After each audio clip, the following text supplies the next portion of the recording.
बहुत आग्रह बीजेपी सरकार जो बजेट पास मान पेश कर चाषी मान जिते हवा कथा है नहीं, पछुआ वर्ग ना, श्रमिक मान ना, आदिवासी हरिजन मान ना जो प्रोग्राम हवा कथा जी बजेट दवा कथा मौलिक सुविधा जोटा दवा कथा जी हवा कथा ना, सहरांचल एवं ग्रामांचल जो समान भाव में जो डेवलपमेंट हवा कथा सेटा है नहीं। एठी भी दरिद्र रही माने असुविधा बिलो पॉवर्टी लाइन से भी अच्छे बिलो पॉवर्टी लाइन से समस्त को गोटे समानता आने ओडिशा जो चिंता करवा कथा बजेट रे सेटा है पारली जोटा हवा कथा जोटा 22 वर्ष रहा एमती बजेट करवा कथा जो बजेट रे सब पटे गोटे ठीक हिसाब से रहा कथा भोट को आखि आगे रखिक स्पेशल बजेट करदे कौन यहाँ ठीक अच्छे स्पेशल बजेट जब करूँ लोकंर दुख दूर केमती हम चाषी दुख दूर केमती हम नेशनल एवरेज जदि देखिए आपण मैंने से पर मंथ गोटे फार्मर्स जदि 10,000 एप्रोक्सीमेटली मुझे 10,000 केते टंका पर मंथ आसूची ओडिशार पर मंथ इनकम होची 5,012 टंका ना केते समथिंग एप्रोक्सीमेटली जदि नेशनल एवरेज रू जदि 50% आम अच्छु बर्तमान सुधा और 22 वर्ष मुख्यमंत्री अच्छा ये बीजेडी सरकार ताले चाषी मान उन्नति कुआड़ू है जो जगह को जी आप मंडी को जी कोटी 5 किलो कोटी 7 किलो कोटी 8 किलो खाली कटनी करके रखी दौरान चाषी कुआड़े जीव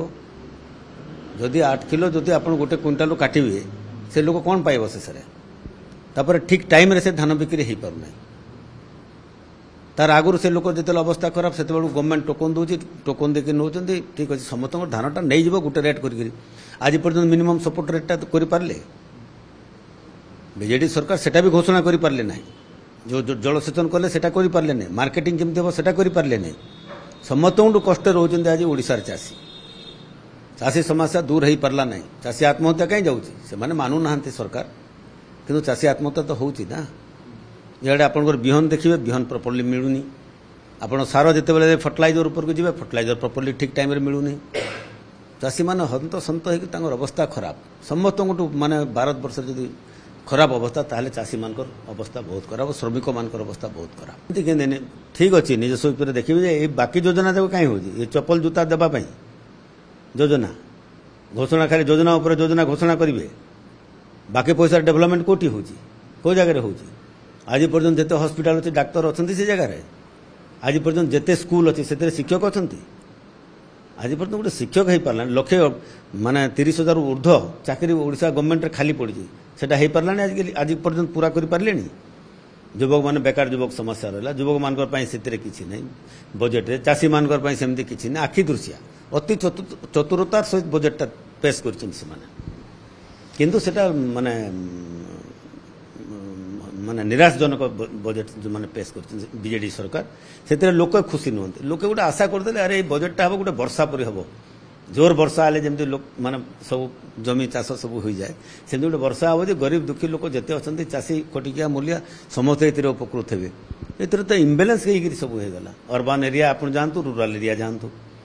से जगह बैलेंस हो पारा ना एपटे चाषी मान समस्या से किसी करें ना श्रमिक मान अवस्था खराब से पूरा कह लक्ष लक्ष लोक कहीं ओडिशा छाड़ी जाऊँ बाहर को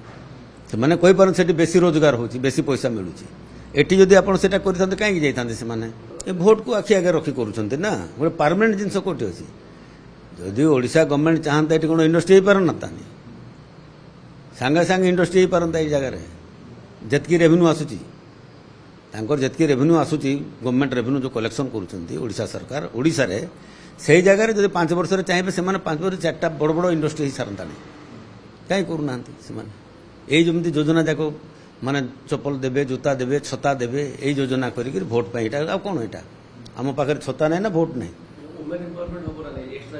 वुमेन एम्पावरमेंट निहाती जरूरी किंतु केते जन आज पर्यटन शक्तिशाली बाहर ले केते जन बड़ बड़ बिजनेस मैन हो बाहर ले रूराल एरिया आप 10,000 कि 15,000 कि केते टଙ୍କା 20,000 टଙ୍କା गोटे एसएचजी ग्रुप को दे दौरान केवे 10,000 दौरान केते 12,000 दौरान केवे 15,000 दौरान से दुख दूर होदी से भल हिसाब से किसी भल प्रपोजाल नहीं जब करते आ समस्ते से इंडिविजुअल जब 5,000 10,000 टଙ୍କା मास को 10,000 खंडे पाते ताहले गोटे पारिवारिक गोटे शांति मिलता ସେମାନେ ବି ତାଙ୍କର ପୁଅ ଝିଅକୁ ପାଠ ପଢ଼େଇ ପାରନ୍ତି, ସମସ୍ତେ ଗୋଟେ ଖୁସିରେ ରହନ୍ତି। କିଏ 22 ବର୍ଷ ହେଲା ଦେଉଛନ୍ତି ନା ଆଜି ଦେଇଛନ୍ତି? ଯଦି 22 ବର୍ଷ ହେଲା ଦେଲେଣି ସମସ୍ତଙ୍କୁ କାହିଁକି 10,000 15,000 କେମିତି ମିଳିବ ଦେଉନାହାନ୍ତି କାହିଁକି? ଗୋଟେ ଗ୍ରୁପକୁ 10,000 ଦେଲେ କେତେ ହେଲା? ଯଦି 7 ଜଣ ଥିବେ ବୋଲେ 10,000 ଟଙ୍କା ଦେବେ, ଯଦି 2,000 ବି ପଡ଼ୁନାହିଁ, 1,000 ଟଙ୍କା କେତେ ପଡ଼ିବ? 1,500 ଟଙ୍କା ପଡ଼ିବ। କ'ଣ କରିବେ ସେଥିରେ ସେମାନେ? ଯଦି ଦେଉଛ ଭଲ ହିସାବରେ ଇଣ୍ଡିଭିଜୁଆଲ ଦିଅ 10,000 ଟଙ୍କା 15,000 ଟଙ୍କା ଲେଖାଏଁ ଯଦି ଦେଲେ ସେଥିରେ ସେମାନେ କିଛି କରିକି ସେମାନେ ଆଗକୁ ବଢ଼ିପାରିବେ। ଛୋଟ ଛୋଟ କିଏ ପାପଡ଼ କରିଲା କି କିଏ ଆଚାର ତିଆରି କଲା କି ଆଉ କ'ଣ କଲା କି କିଛି ଗୋଟେ ଛୋଟ ଛୋଟ ମାନେ କୁଟୀର ଶିଳ୍ପ ଯେଉଁଟା କହୁଛନ୍ତି ସେଟା ଯାକ କରିକି ସେମାନେ ଆଗକୁ ବଢ଼ିପାରିବେ। ସେ ଗୋଟେ ପାର୍ମାନେଣ୍ଟ ସେମାନଙ୍କୁ କିଛି ଗୋଟେ ସଂସ୍ଥା ନ ଦେଇକରି ଏମିତି ଟେମ୍ପୋରାରୀ ଦେଇକରି ଲାଭଟା କ'ଣ ହେଉଛି ସେ ଜାଗାରେ? ଆମେ ଚାହୁଁଛୁ ଆମେ ବି ଦେବୁ, ସେମାନେ ଦେଉଛନ୍ତି ଆମେ ବି ଦେବୁ, କିନ୍ତୁ ଏଇ ହିସାବରେ ନ ଦେଇକରି ଗୋଟେ ସେମାନଙ୍କ ପାଇଁ ଗୋଟେ ପାର୍ମାନେଣ୍ଟ ସୋର୍ସ କରିଦିଅନ୍ତୁ ଯେଉଁ କାହିଁକି ଗୋଟେ ଗୋଟେ ଫ୍ୟାମିଲି 10,000 ଟଙ୍କା କି 15,000 ଟଙ୍କା ପର ମନ୍ଥ ଇନକମ୍ କରିବେ। ସେମିତି କେତେ ଲେଖା ପାଇବେ individual? That is the question. Individual ଯଦି ମାସକୁ 1,500 ପାଇବେ କ'ଣ କରିବେ ସେମାନେ 1,500ରେ? ତାଙ୍କୁ ଗୋଟେ ଛୋଟ ଛୋଟ ଛୁଆକୁ ସ୍କୁଲରେ ଭର୍ତ୍ତି କରିବା ପାଇଁ ଆଜିକାଲି ମାନେ ଫିଜ୍ରେ ପଳେଇ ଯାଉଛି ସେ ପଇସା, ଯଦି ଭଲ ସ୍କୁଲରେ ଦେବେ। ଆଜ୍ଞା ବିଜେଡି ସରକାର କହିବା କଥା ଅଲଗା, କାମ କରିବାର କଥା ଅଲଗା। ସେମାନେ ଏଟା ଦେଉଛନ୍ତି ଠିକ୍ ଅଛି, କିନ୍ତୁ ଯେଉଁଟା ହେବା କଥା ଆଇନ ଶୃଙ୍ଖଳା ପରିସ୍ଥିତି ଅତି ଦୟନୀୟ ଅବସ୍ଥା ଓଡ଼ିଶାରେ। ତାପରେ କମ୍ପେୟାର କରିବେ ଅନ୍ୟ ଷ୍ଟେଟ୍ ଅପେକ୍ଷା ଆମର ଭଲ ଅଛି। ଆରେ ହ୍ୱାଟ୍ ଡଜ୍ ଇଟ୍ ମିନ୍? ଆମ ଷ୍ଟେଟ୍ କେମିତି ଭଲ ରହିବ ସେଟା ଦେଖୁନାହାନ୍ତି ଆଗରେ। ଚାଷୀମାନଙ୍କର ତ ଆମେ ତଳେ ରହିଲୁ, ଶ୍ରମିକମାନଙ୍କର ଅବସ୍ଥା ଯାହା ଆମେ ସେଥିରେ ବି ତଳେ ରହିଲୁ, ବେକାର ଯୁବକମାନ ଯେଉଁଟା ସାରା ଭାରତବର୍ଷରେ ସେଥିରେ ବି ଆମେ ତଳେ ରହିଲୁ। ମାନେ ହାଏଷ୍ଟ ଆମର ବେକାରୀ ହେଉଛି ଇଣ୍ଡିଆରେ, ବୋଧେ ମାନେ ଓଡ଼ିଶାଟା ହେଉଛି ସମସ୍ତଙ୍କଠୁ ହାଏଷ୍ଟ। ତ ସବୁ କ୍ଷେତ୍ରରେ ଯଦି ଯିବେ ବୋଲେ ପୁରା ସରକାର ବିଫଳ। କେବଳ ମାନେ ଆଡଭର୍ଟାଇଜମେଣ୍ଟ ଆଉ ଏଥିରେ ସେମାନେ ଏକ୍ସପର୍ଟ ଏବଂ ଭୋଟ ରାଜନୀତି ଛଡ଼ା ଅନ୍ୟ କଥା କିଛି ନୁହଁ। ବର୍ତ୍ତମାନ ଜନସାଧାରଣ କେମିତି ଉନ୍ନତି ହେବ, ଜନସାଧାରଣ ଯେଉଁ ଆଶା କରୁଥିଲେ ବହୁତ ବଡ଼ ବଜେଟଟା ଆସିବ ଆମେ ସମସ୍ତେ ଲାଭ ପାଇବୁ, ଏଇଟା ଭୋଟ ପାଇଁ ଯୋଜନା, ଏଇଟା ସବୁ କେବଳ ଭୋଟ ପାଇବା ପାଇଁ ସେଟା ଯୋଜନା କରୁଛନ୍ତି। ଠିକ୍ ଇଲେକ୍ସନ ଆଗରୁ ଡାକିଦେବେ, ସେ ଫେର ଇଲେକ୍ସନ ଆଗରୁ ଇଏ କରିଦେବେ। ସେଟା ଯାକ ଭଲ ନୁହଁ ନା। ଆମେ ସମସ୍ତେ ମାନେ ଆପଣମାନଙ୍କୁ ଧରିକରି କ'ଣ ସାରା ଓଡ଼ିଶାର ଲୋକ ଆମେ ଟ୍ୟାକ୍ସ ଦେଉଛୁ, ଆମ ଟ୍ୟାକ୍ସରେ ସେମାନେ ଦରମା ଦେଉଛନ୍ତି କି ଆଉ ଅନ୍ୟାନ୍ୟ ଡେଭଲପମେଣ୍ଟ କରିବା କଥା ଏରିଆକୁ। ଆପଣ ଯାଉନାହାନ୍ତି ଗୋଟେ ଗୋଟେ ଗାଁରେ ଆଜି ପର୍ଯ୍ୟନ୍ତ 22 ବର୍ଷରେ ବି ଆମ୍ବୁଲାନ୍ସ ପୁରା ଗୋଟେ ଗାଁକୁ ଯାଇପାରୁନି, ଖଟରେ ଧରିକରି ଆସୁଛନ୍ତି ପେସେଣ୍ଟକୁ। ତ 22 ବର୍ଷରେ ବି ଗୋଟେ ରାସ୍ତା ହେଇପାରୁନି ଆଜିକାଲି ଗୋଟେ ସରକାର ମୁଖ୍ୟମନ୍ତ୍ରୀ ରହିଲା ପରେ।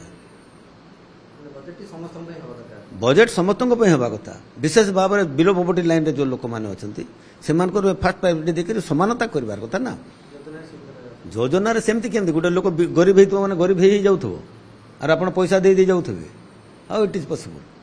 ସେମାନଙ୍କର ଆର୍ଥିକ ପରିସ୍ଥିତି କେମିତି ଠିକ୍ ହେବ ସେଟା ଚିନ୍ତା କରିପାରୁନାହାନ୍ତି, ତାଙ୍କର ଭିଜନ୍ ସେଥିରେ ଆସୁନାହିଁ, ତାଙ୍କର ଭୁଲ ନୀତି ଯୋଗୁଁ ଆଜି ଓଡ଼ିଶା ଦରିଦ୍ର ହେଇଛି। ଯଦି ପ୍ରପରଲି ସେଟା ସେମାନେ କରନ୍ତେ ଯଦି, ତାହେଲେ ଏଟା ଡେଭଲପମେଣ୍ଟ ହେଇପାରନ୍ତା ଓଡ଼ିଶା।